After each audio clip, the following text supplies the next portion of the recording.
Hello, everyone, and welcome back to another episode on Redefining Motherhood. I'm your host, Nicole Weston, and I want to tell you all about our guest that we're going to sit down and chat with today. Her name is Emma Needleman. She is an IBCLC early parenting educator and a former registered midwife in Ontario with almost 15 years experiencing supporting parents and their families in their pregnancy, postpartum, and early parenting journeys. After becoming a mother herself, she found that there was a huge discrepancy in how she thought she was supposed to parent and how actually she felt drawn to parent. She had a career as a midwife that she had worked at for and had an incredible passion for. But after having her first son, the immense amount of time spent away from him felt wrong in the core of her belly. During her return to work as a midwife, she experienced two complicated pregnancies, one which ended in a ruptured ectopic pregnancy requiring an emergency surgery, and the other was her son, Jonah, who was stillborn at 26 weeks gestation. Following her son's death, she was thrown into a world of immeasurable grief, but it also shone the light on what wasn't working in her life and what was working in her life. She came to understand that her passion in life for helping new mamas and mother undefined folk was still strong, but that she needed to be able to find a way of doing it that was sustainable for her own physical and mental health, so she could show up for her family, for her clients, for herself in a way that felt authentic, grounded, and conscious. I am so grateful to sit down and have this conversation with you today. So thank you for being here. So again, thank you so much for being here. I'm just so excited and honored. Me too. Thanks so much, Nicole. It's a real pleasure and honor to be here. Yes, absolutely. Mm-hmm. So I did share your story just before we connected, but I'd love to hear from you, where you're at now and what you're up to. Yeah, well, thank you so much. I'm still in that journey of figuring out where I am and what I'm up to. I was having a conversation with a friend the other day, and I said, this motherhood journey is as much a journey back to myself as it is guiding my children, if that makes any sense to anybody out there listening. And so I'm finding that I suppose it's been about 8 weeks, maybe 2 months or so since I started my own business. So that's where I'm at now. Is I kind of feel like I have gone through the what am I going to do with my life kind of stage since having children, of realizing that going back to being a midwife is not in the cards for me while my children are young, right? For multiple reasons. And that I still wanted to find work that was fulfilling to me, that was purposeful, meaningful, that helped other people on their own parenting journey, but that still allowed me to have control over my life, be there for my children when I needed to, kind of finding the whole shebang, as it is. So I'm still working on that. I'm still trying to figure out how to make it fit into my life in a way that is still present and that's still giving to other people as well as myself. Yes. Yeah. And I will say, I agree with you on all of that. I think that being present with my family and myself and my business are like top values for me. And I definitely don't have it all figured out. No, I don't know if I ever want to, because I want to be able to continue to learn and grow. But I do think that there's this element of flow and ease and effortlessness that when we kind of come out on the other side of becoming a mother and still knowing that there's more outside of momming that we want to do, and like breaking down the conditions that tell us that we shouldn't want to, or absolutely should want one more than the other, like that stuff I think makes it really messy and really challenging for us to even figure out how to even kind of maneuver through any of that stuff. Absolutely. Yeah. Well, and getting away from the grind, right? Oh, the grind. Yeah. It's not a fun fun game. No, I agree. So when I invite mamas on, I typically ask, and I know you shared this in kind of our chat before, but I will say I did meet you. Yeah. Because I don't know actually who shared your post. Okay. It must have been like right at the beginning because you said it's been 2 months. Yeah. I saw your post and I immediately was like, boom, I like love her. I want to connect with her. Amazing. And I just love everything that you're about. So we haven't ever met in person. No. But we have been connected on social, and it has been really beautiful to just kind of be in your space. So thank you. Oh, thank you so much. Likewise. Absolutely. Yeah. Thank you. So my question for you, why don't you tell us what you believe redefining motherhood means and like how you believe that's showing up in your life? Yeah. Thank you so much. I believe for myself is that I'm starting to realize that, just like you said before,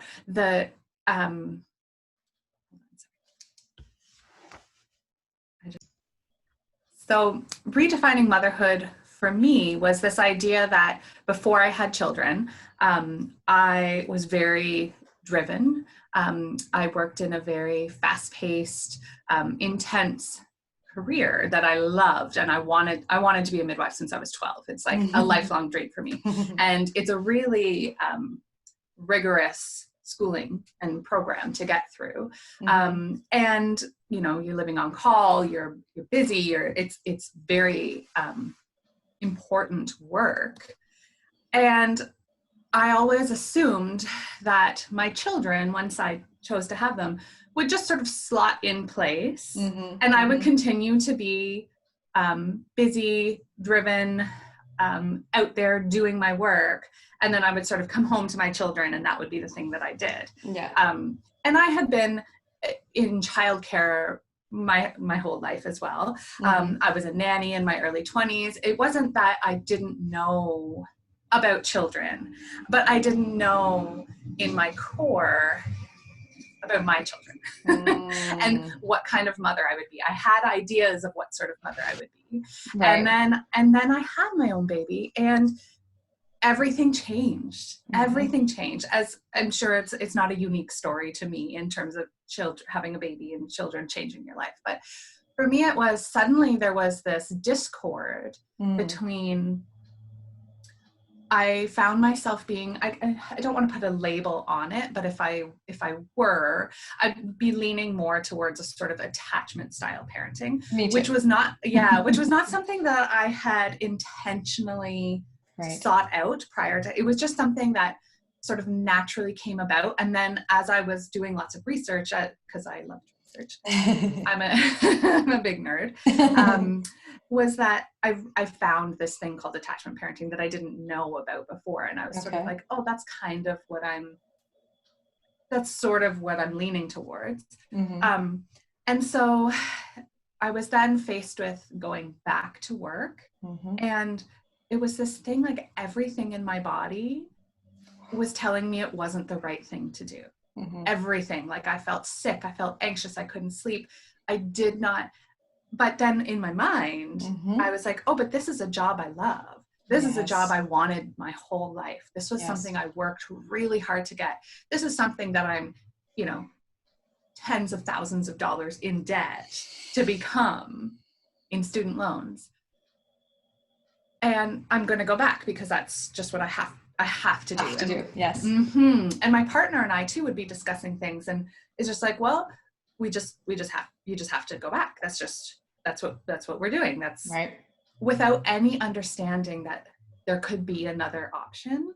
Right. We kind of felt that was the agreement, and that was what was happening. And so when I went back to work, it was really, really challenging because I felt like I was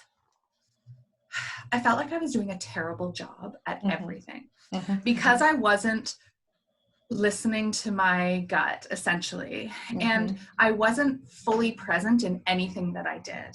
So I felt like I wasn't as present and conscious in any of the roles that I had. So as a midwife, as a mother, as a partner, certainly not as a friend. Like that was just sort of last, which is unfortunate. But, and so I felt like I just was sucking at everything. Yeah. And everything just felt totally wrong. And I didn't know that there was another way.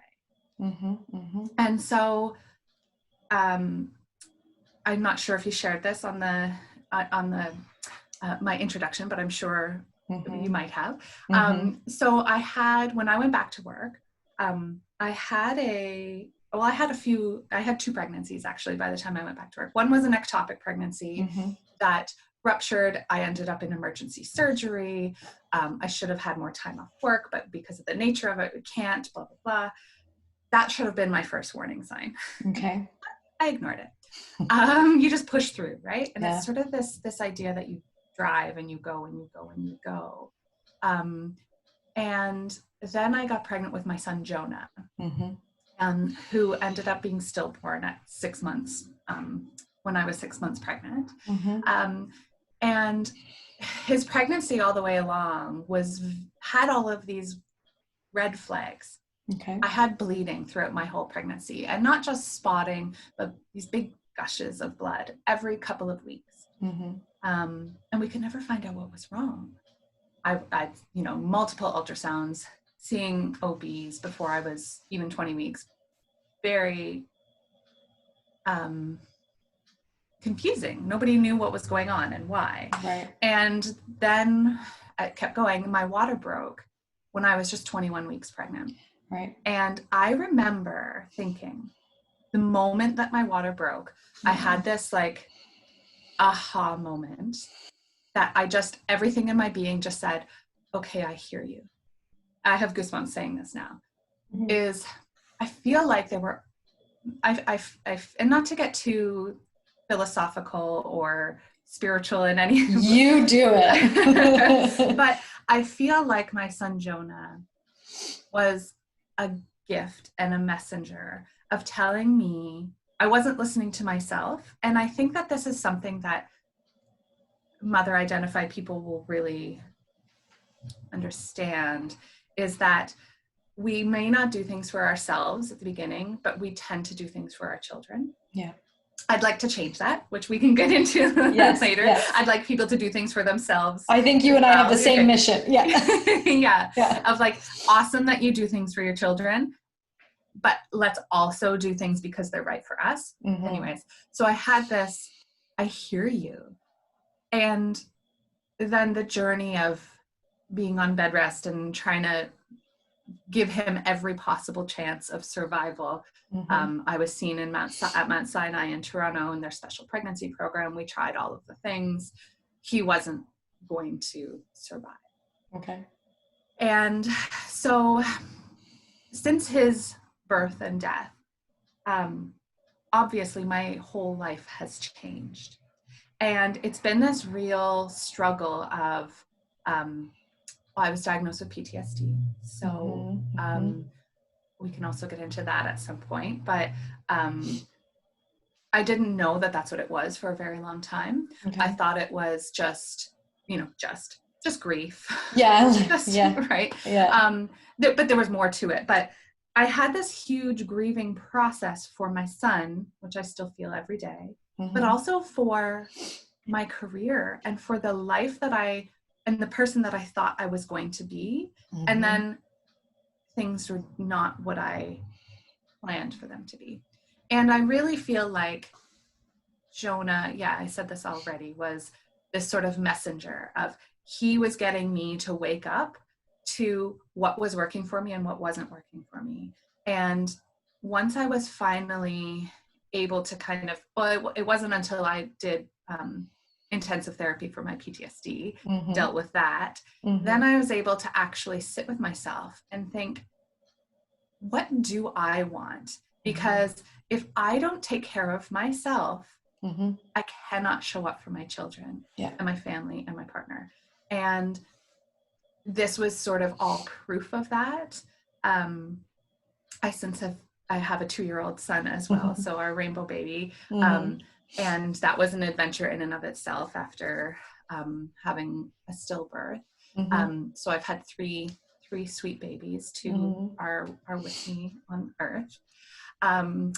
And it's just all of this journey from career to mother to mental health in the postpartum. And that whole journey has brought me to where I am now, where I feel more like myself now than I have in 5 years. Yeah. And do I wish that things had been different? Obviously. Do I wish that the outcomes had been different? Absolutely. But this is what I was given, and I need to find ways to make it meaningful and to help other people understand that what's really important to me in terms of redefining motherhood is that it doesn't matter what it looks like to anybody else. What it is defining it for yourself, and that every single mother's journey is going to be different. Yeah. And how somebody parents is going to be different, and that's okay. But that you're redefining it for yourself. Yes. And that it doesn't have to be this either or thing where you do your career and that's really important, or you are, a mother and that's your priority. You don't have to it doesn't have to be one or the other. We are multidimensional people as human beings, right? There's so much more to us than just one part. But for myself, and I feel like maybe a lot of mamas might feel this too, is that becoming a mother has opened me up in ways that I didn't know were possible. Yeah.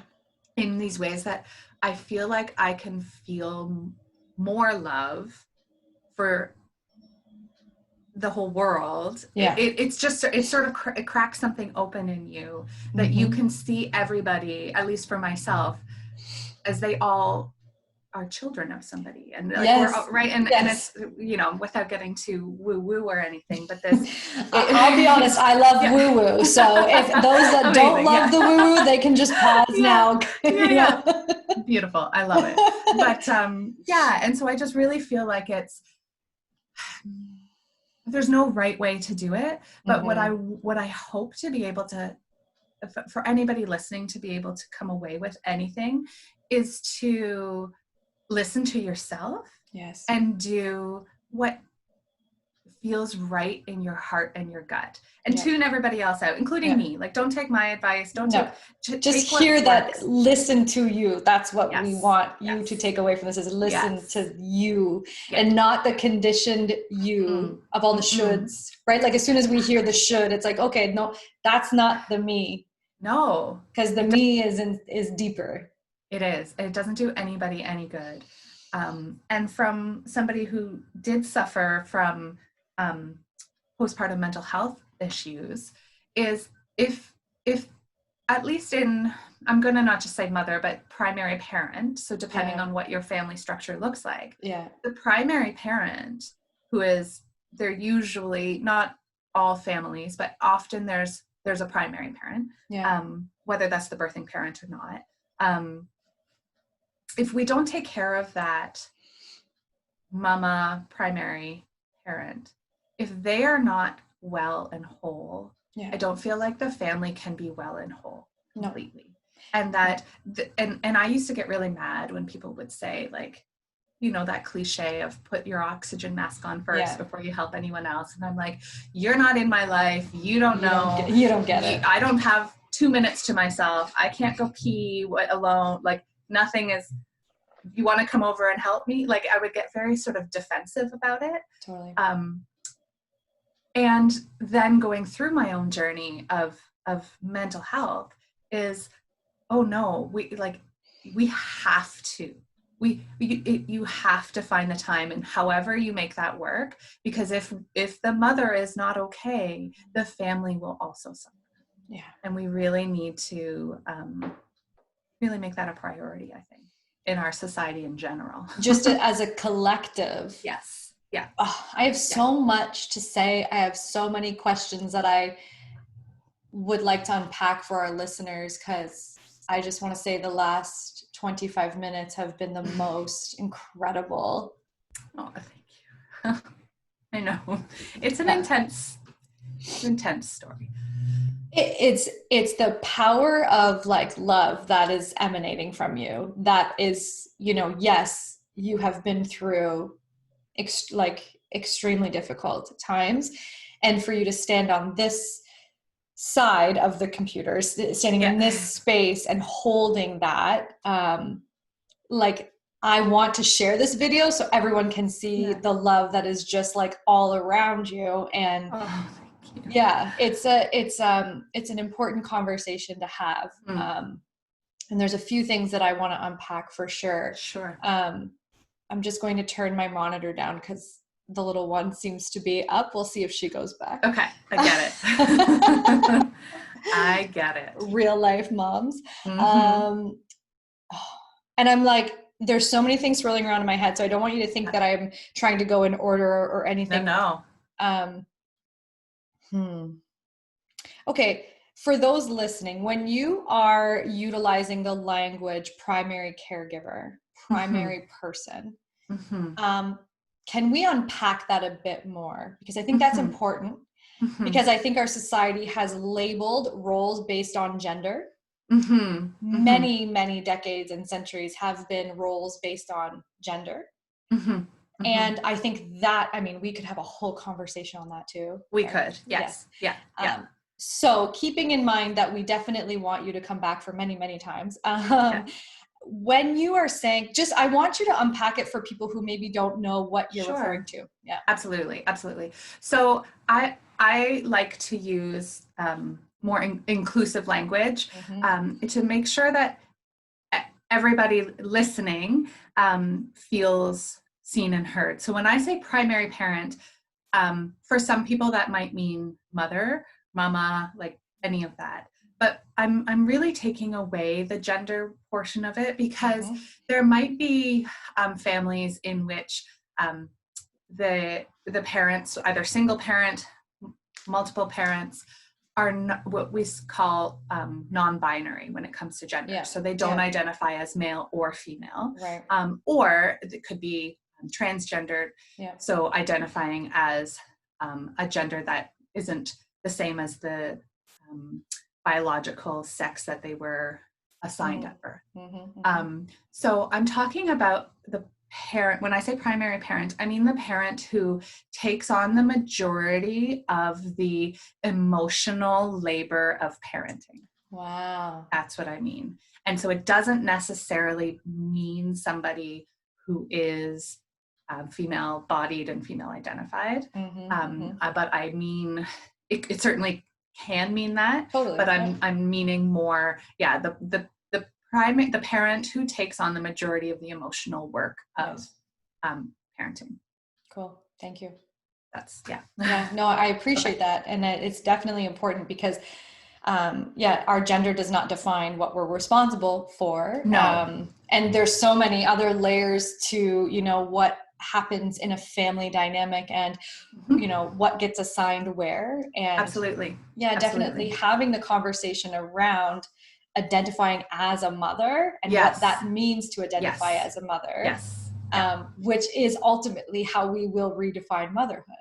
100%. Right? 100%. So, by primary parent, I love that you say that, because especially in terms of this podcast and talking about redefining motherhood, would be a person who identifies as a mother. And therefore it takes a gender, role, all of that stuff out of it. And if that's how you identify as, then this is, that's a great way to put it. Yeah. So thank you for bringing that. My pleasure. And for like creating that inclusiveness, because that's so important. And so I wanted to kind of place that so our listeners knew. Perfect. And also,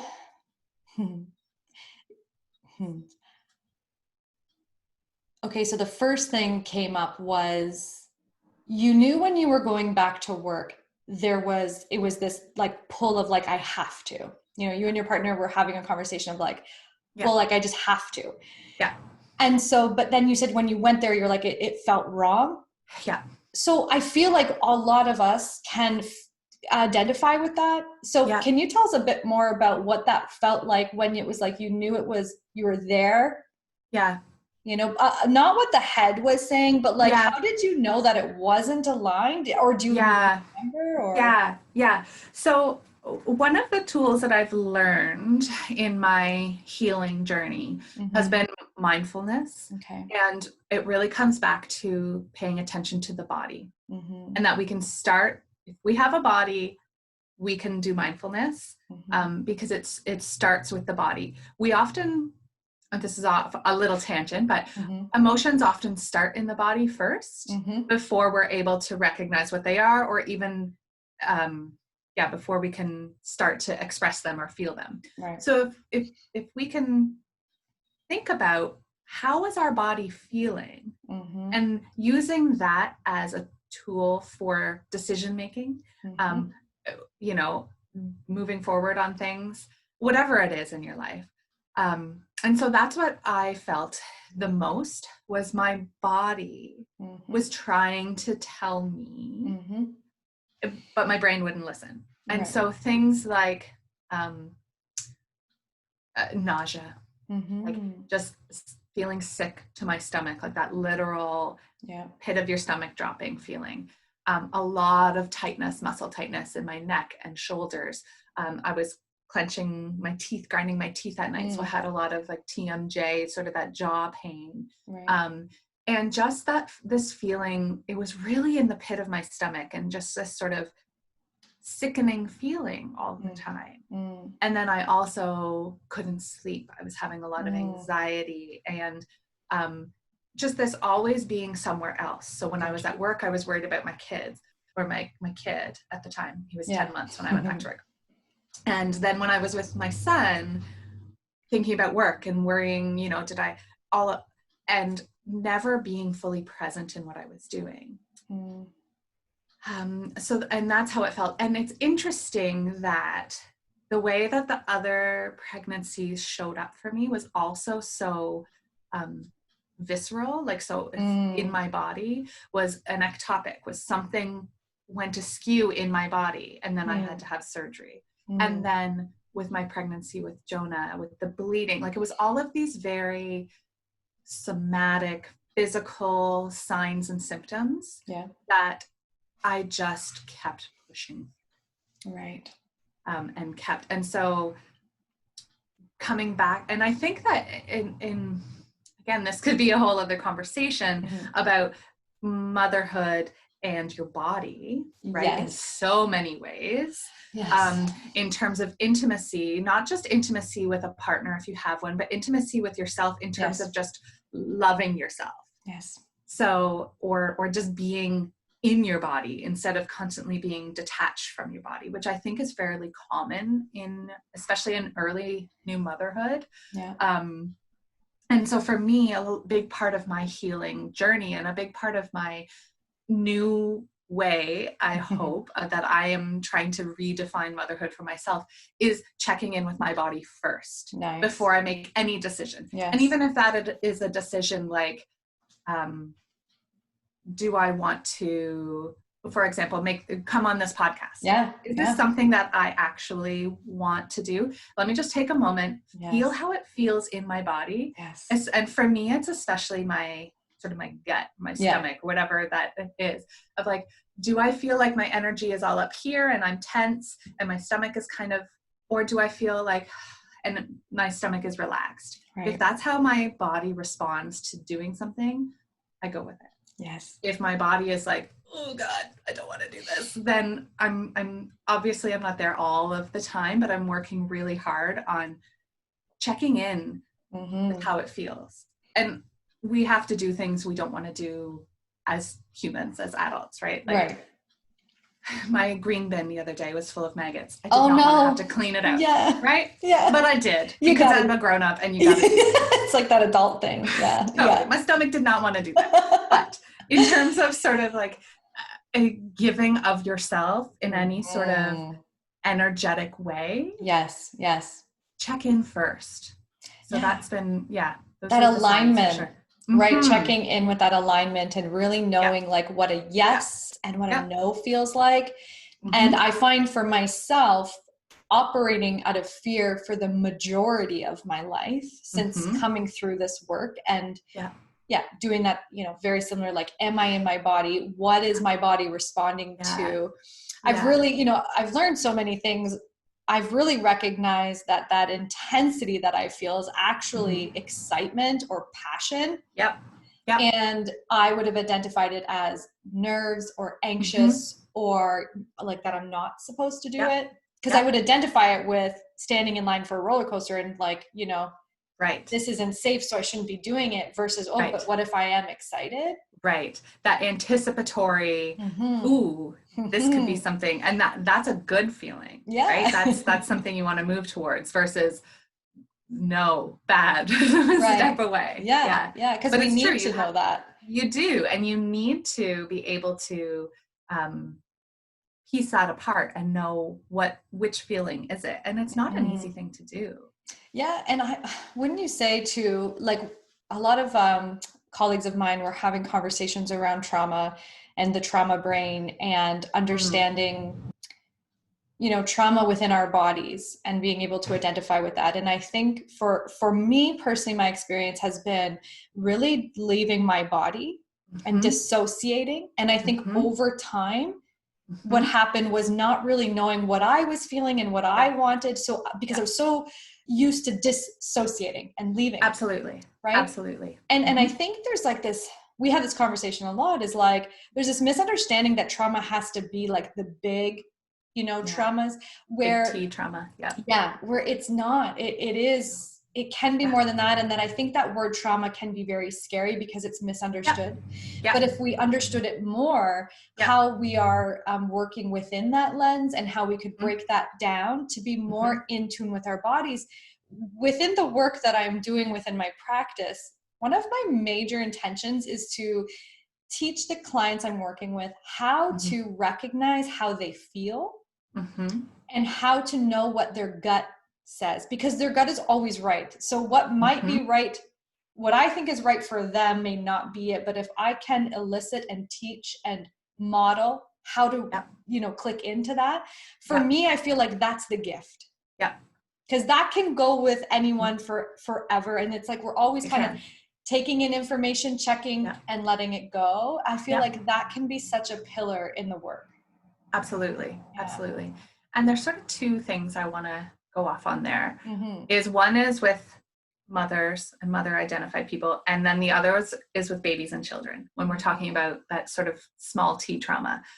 One is that mother identifying people often, very often, not always, but very often are female identified as well. And I think that there is a very large percentage of female identified people who have experienced trauma in their life, whether it be sexual trauma, assault, abuse, anything like that. There's a very large percentage of the female population that has experienced something along those lines throughout their childhood, adulthood. And therefore, I think that there is a larger proportion of women and female identified people who have experienced those traumas and therefore are probably, I'm sort of generalizing here, but are probably spending more time outside of their body and dissociating because it's also a way of protecting yourself against the world. Okay. Yeah. So whatever marginalized group, it could be any number of, where the body is sort of the focus, is that you're going to have more dissociation because that's a protective mechanism. So teaching mothers to come back to themselves and come back to their bodies is huge in helping to reestablish trust, or not even reestablish, just establish, right? This might be, you might never have trusted your body or listened to your body. But so establishing or reestablishing a sense of kindness, compassion, and trust with yourself and your body. Yes. And then on the other side that I want to touch on too is about babies and children. And if we can have healthy mothers and mother identified folks, we can create better, not better, more secure attachments as babies and children, which we know in terms of brain development, neurological connections and development, that a secure attachment in sort of infanthood and early childhood can help to protect from those small T traumas and some capital T traumas later in life. The word for it nowadays that people might have heard is resilience. Yes. Sort of that resiliency of childhood, infanthood, childhood. And one of the ways we can really build resilient children and adults as they grow is having a secure attachment. But it's twofold. It's that secure attachment in terms of responding to your children, understanding what's happening with your children, babies and childhood, which is wonderful, but you also have to care for them. Yes. She also has to be okay in order to, so it's multi-layered, right? There's so many things, so many ways around it, but starting with this reconnection with your body to understand how things are feeling so you can help to move through them is sort of, can be a starting point for a lot of people. Right. And building that resilience within self. Mm-hmm. Mm-hmm. Yeah. And that takes me into like that advocacy inside of my soul that just lights up, because it's like, that's where I feel the support. Like I always go, okay, so how do we make it better? How can we, that's where my brain totally like wired to go. Yes, and so I go, okay, so what if, these supports were in place when mamas are giving birth? Yes. Because I think this is just my experience. This is just me. Yep. Maybe it's because I had a C-section. I have no idea. Mm-hmm. But I'm going to say that it's a small T trauma. Yep. And there would all I know about trauma, all I know about everything that I have learned and loved, like I feel like you and I can have so many conversations. So many. Yeah. And I go, how come no one's helping? No, I should rephrase this. I had help. My partner, the grace and care, everything. My mother-in-law, my mother, like support. Okay. Yeah. But like nobody was really talking about the fact that like I just had a major surgery. You had major surgery. Anybody else undergoing a major surgery would be, you need to rest for 6 weeks. Yes. You need to not move. We'll bring you food. We'll do this. But instead it's like, cool, you have a baby now. Get up, take care of your baby. Yeah. Do all of the things. Just maybe don't carry the car seat, but otherwise do everything. Yeah. And I was like, okay, so what if I wasn't with anyone who would carry the car seat when I got home? Yeah. Why haven't we thought of this before? Like, so a lot of me going into parenthood was like, how come we haven't figured this out yet? I know. Because I think I'm pretty smart and intelligent and creative. Yeah. And I was like, how are we not respecting families the way that I know there's other countries that are? Like, I know other countries have families as the first value. Yep. And I remember being like, really like going, why aren't we doing that here? And then become a parent and go, whoa, we are not giving. And then I'm thinking, okay, well, I've been labeled dramatic in the past. I've been Me too. Right? Yeah. I've been labeled too passionate. And I'm like, having these thoughts and ideas, I'm going, but I can't be the only one that's thought, how come, there's other cultures that go, Mom, you get 40 days. Mm-hmm. We are going to take care of you for 40 days because you just brought life in and you are really birthing yourself too. You are. Your mothers are born too, right? It's like, yes, your baby is born, but you have just become a mother. Yeah. And it's a lot. Well, and that's a big part of why I started the business that I've started is because I want to be able to provide that for people. I'd also like to just change our society in general and Me too. It all built in, too. right? Yeah. One step at a time.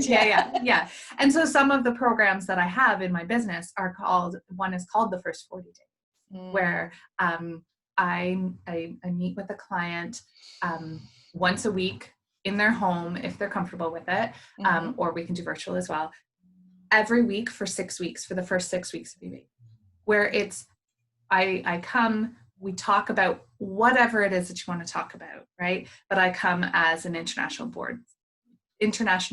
board lactation certified lactation consultant. I can't even say it right now because I'm so passionate and thinking about all the things. Yes. So lactation consultant, as well as a former midwife, parenting educator.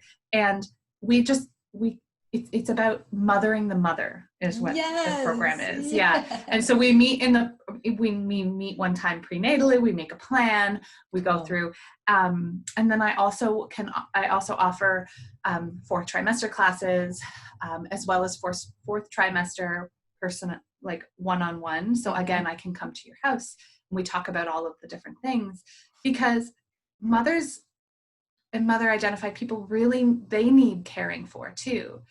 Not just the baby.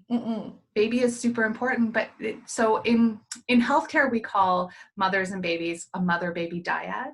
So for the first 6 weeks of life, mothers and babies are almost considered one still. So it's a dyad, which means that we know in the medical literature that birthers or mothers and babies require each other to fully come into the world in terms of baby, or to fully sort of heal from birth.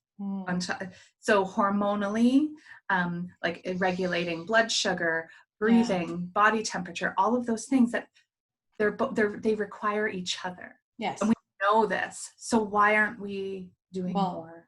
Like, so if we know this, why aren't we supporting why them? haven't we created this? Yes. And the thing that comes up for me is like, so I think about my partner, it's like, he's not capable of doing the things that I would have needed, because we're both doing it for the first time. So it's not really fair for us to say, well, the partner can take care of you. No, because we both need it. We are both transitioning into parenthood. Yeah. He's a new parent too. Yeah. The difference when it comes to birther versus non-birther is that like the hormonal experience of the body. Right. And so it's like, very different. It's one of those things where it's like, we can put that pressure or that expectation on our generations before us, right? So when you're explaining that, I'm thinking, yeah, but mothers and mother-in-laws and, people coming in and helping, and those like, yes. But in order to, I shouldn't say, but delete. And in order to redefine how we experience birthing, how we experience that mother bond attachment, and to create that sense of like, whoa, like I matter too, and I need to take care of myself first. There has to come a shift in how we're treating that first stage. And it can't come from people who are just in it. No, it can't. No. Yeah, you gotta love on that mama too. Right? So in saying that, my little one is not going back to sleep. She's not going back to sleep. You gotta go. I got it. Absolutely. She's like, Mom, we're ready. And so for what's me, going on? Yeah. For me, this has been an absolute pleasure, and this is not done. Okay, amazing. Love it. I have like been taking so many notes, and I would love, I think it would be so cool to like do almost like a series on this, because this for me is like the core of why I'm doing all that I'm doing. This is the core. And I'm like looking at you going like, how have we not met before now? I know, right? Yeah. Agreed. Amazing. Okay. And I just feel like we're going to do some really big things together. I would love that. That would be so cool. Okay. In saying that though, before we wrap up completely, for a mom who is listening, who may identify or feel that she is very connected to you and your story and what you have shared with us today. And thank you for sharing everything that you are doing. Yeah. You and I had a conversation before we got on air and said, anything that you feel safe to share, you share. So I thank you for that. My pleasure. Yeah. But for a mama who's listening, what would you want her to know today? What are her actions? What would you want her to know after hearing everything you shared today? I want her to know that she knows herself and her baby best, and to listen to that inner voice and trust that she knows what she's doing, and stop giving away your power to experts. Obviously we need help, but trust yourself. Listen to that inner guidance. You know your baby, you know yourself. and listen to yourself. And so if that means asking for help, if that means reaching out, if you're like, this is not okay, but trusting that you know what you need and you know what your baby needs. Thank you. Thank you so much. Thank you. I'm going to suggest that if that woman or mama is listening and needs to reach out, I am here.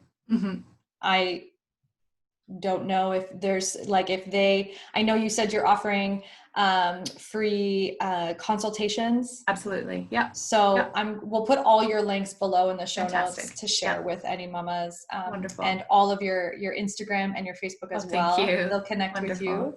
Thank you. Thank you so much. Thank you so much, Nicole. This was wonderful. This was amazing. And hopefully by the time this goes out, you and I can have a few more recorded, and then we'll just make them all go out at the same time. Love it. That sounds great. Let's do it. Okay. Beautiful. Thank you so much. Okay. Bye.